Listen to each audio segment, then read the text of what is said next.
MQM के एक रहनुमा, साबिक एमक्यूएम के एक रहनुमा रहे हैं, लेकिन आजकल पाकिस्तान पीपल्स पार्टी के अंदर हैं। उनका नाम है रजा हारून।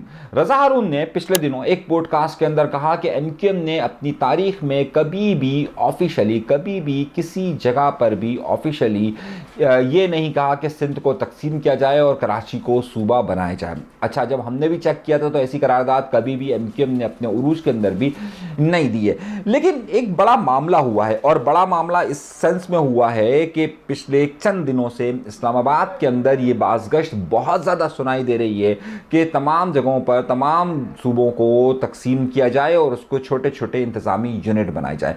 अच्छा, पहले ये बात कही जाती थी पंजाब के हवाले से, और पंजाब में ज़ाहिर है ये बात कही गई थी कि 2 सूबे बने। इमरान खान ने भी इस किनारे की हिमायत की थी, पाकिस्तान पीपल्स पार्टी भी करती रही है, मुस्लिम लीग नून ने भी हाँ ना करते हुए इस बात को तस्लीम कर लिया था। लेकिन अब एक बड़ी तब्दीली रनुमा हुई है पिछले चंद दिनों से, खास तौर पर जब जाफर एक्सप्रेस का वाकया हुआ बलूचिस्तान के अंदर से, उसके बाद से ये बाज़गश्त बहुत ज़्यादा सुनाई दे रही है कि जनाब बलूचिस्तान इस वक्त पाकिस्तान का रकबे के हिसाब से 44%, 43-44% बनता है, और ये बहुत बड़ा इलाका है, और इसमें ज़ाहिर है कंट्रोल करना बहुत ज़्यादा मुश्किल मामलात होते हैं, और दूर दूर तक का फासला है। तो इसे क्यों ना तकसीम कर दिया जाए, इससे ये जो बदमनी के वाक़यात की जिसकी तरफ निशानदेही की जा रही है वो मामला दे हो जाए। ये इस्लामाबाद की फ़िज़ाओं में मामला चल रहे हैं। अच्छा, इसी हवाले से मुख्तलिफ जो है वो कुछ जगहों पर प्रोग्राम्स भी हुए, कुछ डिबेट्स भी हुई। हुआ ये कि डॉन न्यूज़ के एंकर ने वहाँ पर पार्लियामेंट के बाहर मुख्तलिफ जो सियासतदान हैं मुख्तलिफ सियासी जमातों के, उनसे गुफ्तगू की और उनसे कहा कि जनाब आपका क्या ख्याल है कि क्या सूबे बनना ही ठीक है, और बलूचिस्तान के हवाले से ख़ास तौर पर कि वहाँ ये मामला चल रहे हैं, अगर उसको तकसीम कर दिया जाए तो आपका क्या ख्याल है। ये गुफ्तगू वहाँ पर मुख्तलिफ एंकरों, मुख्तलिफ जो जितने भी वहाँ पर पॉलिटिशियंस थे उनसे हुई। अच्छा, जब हुई तो वहाँ पर अमीनुल हक साहब भी मौजूद थे, और अमीनुल हक साहब से भी गुफ्तगू हुई। अमीनुल हक साहब एमक्यूएम का एक बड़ा नाम है, लेकिन अमीनुल हक साहब की अब आजकल मैं लफ्ज़ गलत इस्तेमाल कर रहा हूँ, हैसियत क्या है, ये एक बड़ा सवाल बन गया है। क्योंकि अमीनुल हक साहब ने भी पिछले दिनों एक बयान दिया था कि जनाब ये जो मामला चल रहे हैं उसमें हम हुकूमत के साथ जो है हम फैसला करेंगे कि हम आज़ाद हैसियत में रहे क्या रहे। उसका बड़ा ही मुस्तफ़ा कमाल साहब ने मजाक उड़ाते हुए कहा था कि इन्होंने अपनी आज़ाद हैसियत में कह दिया होगा, और जिस तरीके का हमने अपने प्रोग्राम में बताया था। तो ये देखना पड़ेगा कि वाकई में अमीनुल हक की ये पोजीशन है या नहीं, लेकिन अमीनुल हक ज़ाहिर है सारे मामला अपने बड़े में। लेकिन अमीनुल हक साहब का एक स्टेटमेंट आया, उनसे एंकर ने, जो एंकर थे, उन्होंने बार बार कुछ चीज़ें पूछी। उन्होंने कहा भाई एमक्यूएम अपनी हमेशा से बातें करती रही है, तो क्या एमक्यूएम सिंध की तकसीम भी चाहती है। तो उन्होंने घुमाया जवाब को अमीनुल हक साहब ने, लेकिन उसके बाद उन्होंने कहा कि हाँ, अगर सिंध की भी 3 यूनिट्स अगर बन जाए, इंतज़ामी यूनिट, लिसानी बुनियादों पर ना हो, इंतज़ामी यूनिट बन जाए तो बहुत अच्छा होगा। अच्छा, ये एमक्यूएम के प्लेटफार्म से, अब मैं फिर वो कह रहा हूँ कि अमीनुल हक साहब का अपना प्लेटफार्म है, क्योंकि जिस तरीके से उन्होंने कहा था ना मुस्तफ़ा कमाल ने, उनकी अपनी वैल्यू है या नहीं है, या लेकिन एमक्यूएम तो हमेशा अपने ज़ाहिर पार्टी बयान स्टेटमेंट देती है। उन्होंने कहा 3 यूनिट बना दिए जाएँ। तो इसी तरह का उनसे बलूचिस्तान से पूछा गया, तो उन्होंने कहा बलूचिस्तान में कम से कम 2 से 3 यूनिट बनने चाहिए, यानी कि 2 से 3 नए सूबे बनने चाहिए। अब क्या उसके बाद सहाफ़ी ने उनसे पूछा कि आप हमेशा लफ्ज़ी बयानात देते रहते हैं, और आप जो है वो कभी इस पर कोई आपने करारदाद या कोई संजीदा कोशिश आप करेंगे कि सिंध के सूबों के हवाले से आपकी ज़ाहिर सिंध में अक्सरियत है। तो उन्होंने कहा जी हम हर प्लेटफार्म पर इस पर बात करेंगे कि इंतज़ामी यूनिट होनी चाहिए और इस तरह का मामला होना चाहिए। अब बज़ाहिर ऐसा लगता है कि ये, क्योंकि बहुत ज़्यादा डिबेट चल रही है, क्या एमक्यूएम वाकई में सूबे के मामलात के लिए कोई बहुत ज़्यादा तहरीक चलाने के मूड में, और अमीनुल हक की बात को बकौल मुस्तफ़ा कमाल की इनकी ज़ाती राय हो सकती है, तो उसको ज़ाती राय ही समझा जाए, क्या समझा जाए। अब मैं आपको बताता हूँ कि क्या सूरत हाल है। देखिए, इस वक्त जो माहौल चल रहा है उसमें ये डिबेट ख़ास तौर पर बलूचिस्तान के प्लेटफार्म से, बलूचिस्तान में जो इस वक्त बदअमनी के मामला चल रहे हैं, बलूचिस्तान में जो इस वक्त सियासी पोलराइजेशन और सिचुएशन जो बहुत ज़्यादा वर्स्ट हुई है, उस हवाले से ये डिबेट बहुत ज़्यादा की जा रही है कि बलूचिस्तान में सूबों की तश्कील की जाए। अच्छा, इस तरीके से पंजाब के हवाले से भी एक बार हमारे में बहुत ज़्यादा बात हुई, एक ज़माने में KPK में हज़ारा के हवाले से बहुत ज़्यादा बात हुई, जब सिंध में भी इस हवाले से बात होती रहती है। तो क्या वाकई में, अच्छा, और एक बात आपको याद होगा कि बहुत अरसे पहले, कुछ अरसे पहले, जब पाकिस्तान के chief of army staff Karachi तशरीफ़ लाए थे और वहाँ पर जब उनकी ताजिरों से गुफ्तगू हुई थी, तो उस वक्त भी सूबे के मामले पर बड़ी बहस हुई थी। तो और अभी क्योंकि बड़े ही हॉट इन्वायरमेंट चल रहा है सूबों की पॉलिटिक्स के हवाले से, बलूचिस्तान के अंदर अपनी एक सियासत के हवाले से चल रहा है, सिंध के अंदर इस वक्त केनाल के मामला पे बहुत ज़्यादा इशू चल रहा है। इस मौजूद पर इस्लामाबाद के सहाफ़ियों और इस्लामाबाद के अंदर इस बात को ज़्यादा चला रहा कि जनाब इस वक्त सूबे की तकसीम का फार्मूला हो सके, तो ज़ाहिर है सिचुएशन बहुत ज़्यादा ख़राब हो सकती है। इस सूरत हाल में एमक्यूएम क्या अपने इस मुतालबे को वाकई में शक्ल देगी?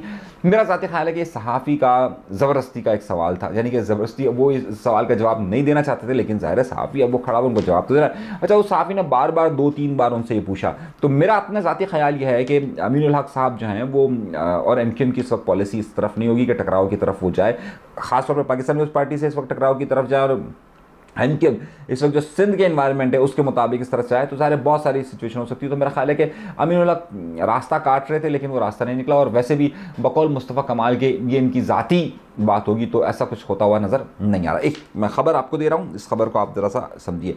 माहौल बहुत गर्म है, लेकिन इस माहौल में डिबेट बहुत ज़्यादा होगी कि नए सूबे के हवाले से, और ज़ाहिर चीज़ों की वोलेटाइल भी बहुत ज़्यादा होगा। अगली खबर की तरफ आते हैं। कामरान टेसोरी साहब, ज़ाहिर आप जितना ज़्यादा मीडिया पे आते हैं, जितनी ज़्यादा आप अपनी प्रेजेंस देते हैं, तो आपके साथ मसाइल भी फिर उतने ज़्यादा होना शुरू होते हैं। आमतौर पर एक प्रोटोकॉल होता है, एक पार्टी का रहनुमा या एक आला अहदेदार या कोई भी किसी सरकारी बड़े ऑफिस पर बैठा हुआ वो अपनी प्रेजेंस को बड़ा महदूद रखता है। लेकिन जब आप हर वक्त कैमरा लाइट को चाहते हों और हर वक्त आपको ये चाहिए हो कि किसी ना किसी तरह कैमरा लाइट मेरे पास आए, तो फिर वो कैमरा लाइट बाज़ औक़ात आपके लिए बहुत बड़े मसाइल पैदा कर देती हैं। पिछले चंद दिनों से इमरान खान के हवाले से कामरान टेसोरी साहब बड़े नज़रों में, पिछले दिनों उन्होंने जब ये बयान दिया था कि भाई उसको तो 1 करोड़ लोगों को नौकरियां नहीं दी तो उनको बद्दुआ लगी, उस पर फिर तहरीक इंसाफ ने अपने एक्सप्रेशन दिए थे। अब हुआ ये कि गवर्नर हाउस के अंदर प्रोग्राम हो रहा था और उन्होंने इरशाद भट्टी साहब को बुलाया हुआ था। अच्छा, इरशाद भट्टी साहब को बहुत क्लियर आपको मालूम है कि इरशाद भट्टी साहब का टिपिकल झुकाव जो है वो इमरान खान की तरफ है। इमरान खान के लोग उन्हें अपना आदमी समझते हैं और वो इमरान खान को अपना आदमी समझते हैं, तो वो ज़ाहिर है ज़्यादातर अपना झुकाव इमरान खान की तरफ रखते हैं। अच्छा, जब क्योंकि आजकल गवर्नर कामरान टेसोरी साहब ने 30 दिनों के लिए महफिल सजाई हुई है, इफ्तार के वक्त पूरा एक बहुत बड़ा स्टेज लगाया हुआ है और वो 8-10 लोगों को उन्होंने बुलाया और हर रोज़ 2-3 नए स्पेशल गेस्ट वो बुलाते हैं। अब वो स्पेशल गेस्ट किस तरीके से बुलाते हैं यार, किसी फलां बड़े यूट्यूबर को बुला लो, बड़े एंकर को बुला लो, थोड़ा सा कैमरा लाइट्स वगैरह वगैरह ये हो जाती है। तो इरशाद भट्टी साहब ने आजकल ना इंटरव्यूज़ का सिलसिला शुरू किया होगा। अभी आपको पता होगा उन्होंने तारिक जमील साहब का इंटरव्यू किया, उससे पहले उन्होंने मोहम्मद अली मिर्ज़ा का इंटरव्यू किया था। मोहम्मद अली मिर्ज़ा ने इरशाद भट्टी की सही की क्लास जो होती है ना वो ली थी। लेकिन है हुआ ये कि ये इन्होंने कामरान टेसोरी का भी एक वीडियो लॉग करने के लिए, मतलब पॉडकास्ट करने के लिए आए। तो कामरान टेसोरी साहब आए तो कामरान टेसोरी साहब आपको पता है कोई बच्चा भी अगर गली मोहल्ले का मिल जाना हो बताते हैं, आओ मैंने घंटा लगाया है दिखाता हूँ आपको, तो घंटा कैसे बजता है मैं आपको दिखा देता हूँ। आए मैं आपको दिखाता हूँ कि मेरे यहाँ इफ्तार में कितने लोग हैं। उनकी एक आदत है, वो हर एक को, मुझ जैसे आदमी को भी मैं गया हूँ तो मुझे लेकर चले गए, बोला चला दिखाता हूँ, तो वो दिखाते रहते, तो वो हर एक को उनका शौक है, खैर हर एक को अपना होता है। तो अब वो ये हुआ कि ज़ाहिर है उन्होंने इरशाद भट्टी को कहा कि भाई आप मेरा ये पॉडकास्ट करने तो आए साथ साथ जो भी हमारा प्रोग्राम चलेगा इफ्तार के वक्त, देखिए कितना मजमा होता है और कितने लोग होते हैं, तो आइए ना आप जरा आइए। सही है, वो उन्होंने कहा चलो चलते हैं भाई, मौके को एंजॉय करते हैं। अब उनके साथ साथ वो एक चम्मच जेडीसी भी साथ उनके होता है, दीगर लोग उनके साथ होते हैं, तो सही है, सब लोग साथ होते हैं। अब हुआ ये कि वहाँ पर जब ये प्रोग्राम हुआ तो वहाँ पर इरशाद भट्टी को उन्होंने कहा कि आइए आप भी तकरीर कीजिए। उन्होंने मदऊ किया उनको। जब मदऊ किया तो इरशाद भट्टी ने वहाँ पर कहा कि भाई नारे लगाइए, सुनिए आप। उन्होंने कहा कि सलाम भेजिए इमरान खान को। आप सारों की तरफ से और मेरी तरफ से इमरान खान साहब को सलाम जाना चाहिए। जाना चाहिए कि नहीं जाना चाहिए? अब ज़ाहिर ये तो बड़ी बात हो जाएगा, गवर्नर हाउस के अंदर इमरान खान, सिंध का गवर्नर हाउस, जहाँ पर इमरान खान के मुतल्लिक 3 सालों के बाद बात हो रही है। इमरान इस्माइल गवर्नर थे तो उस वक्त में हर वक्त इमरान खान हुआ करता था, तो इमरान खान के मुतल्लिक बात। अब ज़ाहिर है पूरा मजमा वहाँ पर क्राउड होता है और इरशाद भट्टी का झुकाव है। अब जैसे इससे पहले के लोग कोई एक्सप्रेशन देते, उन्होंने कहा देखिए कोई आवाज़ नहीं आई। अब वो फ़ौरन कामरान टेसोरी साहब दरमियान में आ गए और उन्होंने कहा कि जी मैं बताता हूँ देखिए क्या होता है। उन्होंने कहा हाँ भाई कामरान टेसोरी के लिए कह रहे, तो एक शोर मचा। और कामरान टेसोरी साहब ज़ाहिर है उनकी अपनी ऑडियंस है तो अपनी ऑडियंस उस वक्त कहेगी। लेकिन ये वीडियो बहुत ज़्यादा वायरल हुई, तो दरहकीकत कामरान टेसोरी साहब के ज़्यादा मूव करने की वजह से ये हुआ कि जनाब वहाँ पर जो इमरान खान के सपोर्टर, इमरान खान की गुफ्तगू भी होना शुरू हो गई और ये चीज़ ज़्यादा वायरल भी हो गई। अच्छा, इस बात से किसी का इनकार नहीं है कि इस वक्त इमरान खान की ज़ाहिर एक पब्लिक सिंपैथी उनके साथ मौजूद है, एक सपोर्ट उनके साथ मौजूद है, इससे किसी को इनकार नहीं है। लेकिन कामरान टेसोरी साहब ने गलत वक्त में गलत आदमी को खड़ा करके गलत सवाल पूछ लिया था। उसके बाद अब जो जुमला कह रहे थे ना इरशाद भट्टी, तो वो माइक के पास ही खड़े रहे कामरान टेसोरी साहब के। जैसे ही वो कोई कहे तो वैसे आ जाए, वैसे कोई कहे तो वैसे आ जाए। लेकिन मैं आपको एक और बात बताऊँ, इमरान खान साहब के नारे के हवाले से या कामरान टेसोरी साहब के नारे के हवाले से तो एक अलग बात है, लेकिन अगर वहाँ कुछ और नारे लगा देते ना तो ज़ाहिर है वो जो आवाम है ना, ऑडियंस वहाँ की, उसका रिस्पॉन्स उससे ज़्यादा आता। अब आप कामरान टेसोरी साहब मुझसे ज़्यादा वाकिफ़ हैं किसके नारों का मैं कह रहा हूँ तो आप खुद ज़ाहिर है समझदार हैं। तो अगर आप वो नारा वहाँ पर लगवा देते ना तो ज़ाहिर है बहुत सारे होते हैं। मतलब मैं कह रहा हूँ पाकिस्तान जिंदाबाद का नारा लगवा दे 23 मार्च को का, क्यों दूसरी तरफ लेकर जा रहे हैं? मैं आपको किसी और तरफ लेकर जा रहा हूँ, आप किसी और तरफ लेकर जा रहे हैं। तो वो मत समझिएगा जो आप समझ रहे हैं, जो आपके दिमाग में जो नारों का मैं कह रहा हूँ, आप मत वो समझिएगा। जो मैं कहना चाह रहा हूँ या जो मैं कह रहा हूँ वो मत समझिएगा, सही है। खैर, लेकिन बहरहाल ज़ाहिर है उनकी प्रेजेंस बहुत सारी हो रही है। सहरी के वक्त, इफ्तार के वक्त उनकी प्रेजेंस हो रही है। थोड़ा सा उनको एहतियात इस बारे में करना चाहिए कि जनाब क्या हुआ।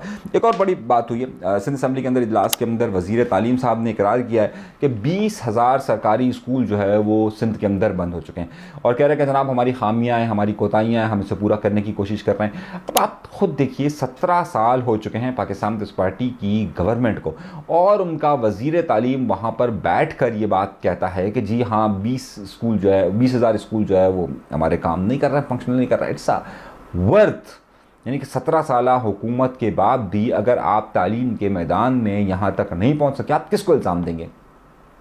आप अगर कराची में कुछ नहीं हुआ, 17 साल से आपका हुकूमत है भाई, 17 साल से आप मौजूद हैं। आप कहेंगे जनाब MQM ने नहीं किया था। आपको MQM को 17 साल हो गए भाई, 17 साल एक मायने रखता है।